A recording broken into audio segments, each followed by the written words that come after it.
Speaking of AI, just to go on that tangent, do you think it's possible to have a future world, at least of 50 years, 50, 100 years, where there's an AI sort of central planning, sort of we remove some of the human elements that I think get us into a lot of Mhm. trouble.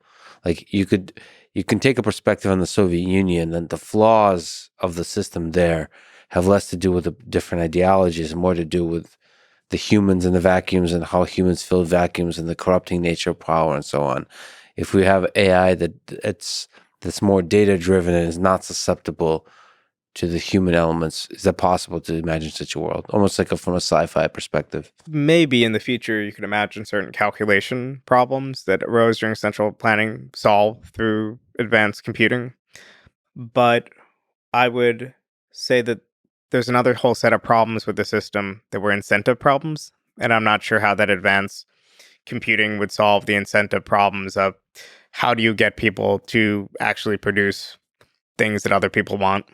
Mm. Kind of that informational question, and how do you communicate without endless meetings or someone reading your brain Yeah. what you actually want. Um, so there's that kind of informational question, but then there's the incentive of, how do you get people to work efficiently at work, and how do you get firms um, to use their resources that they're getting more efficiently. And I think s- solving the calculation problem solves some of these questions, but not all of them. But that's kind of a who knows. But if your vision of the future requires some sort of leap into a technological unknown, that's very hard to advocate for it today. It's exciting to consider the possibility of technology empowering a better reallocation of resources.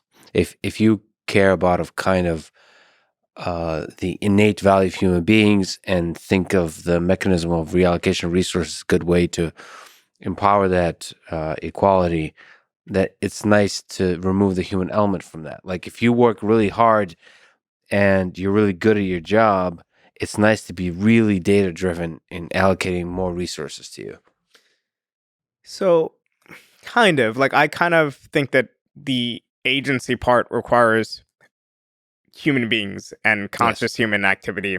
So I think if you have a sort of planning system that works, um, and let's say the technology is there for it to work, I would want it to be democratic planning in such a way that there is a human element, there is some debate and deliberation in society. Yes. And also, even in my vision of socialism with the state sector and state investments and so on, I want there to be more public discussion and debate about certain things. So it's not just left to technocrats, because you don't want to live in society where you just find out the next day that there's some massive infrastructure project that you haven't, had a chance to think about or debate or feel like you're participating in, Yeah, and debate is not just facts and logic. That's why if the whole universe was about facts and logic, computers could do a better job of that. There's something about humans debating each other that goes into the difficult gray areas of what it means to be human and what it Mhm. means to have a life that's worth living.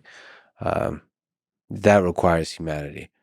And I'm also worried about, while I'm excited by the possibility of AI controlling everything, half joking, but the reason I'm really terrified of that is because usually there's a possibility of a human taking control of that system.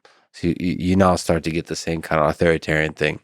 Well, I am a human. I'm smart enough to be able to control this AI system, and I will do based on what this AI system says what's good for you. It's kind of like talking down to people, and then use that AI system to now have the same kind of thing as Holodomor in 1930s. And also our preferences might change. So an AI system might say the goal of humanity is to just increase infinitely efficiency or increase output, whereas we might collectively decide that we have enough and we want to have a trade-off, right? And I think that we need a system that allows for people to make certain trade-offs. And have more of this leisure that I've been learning about from you. This is a very Right. interesting concept.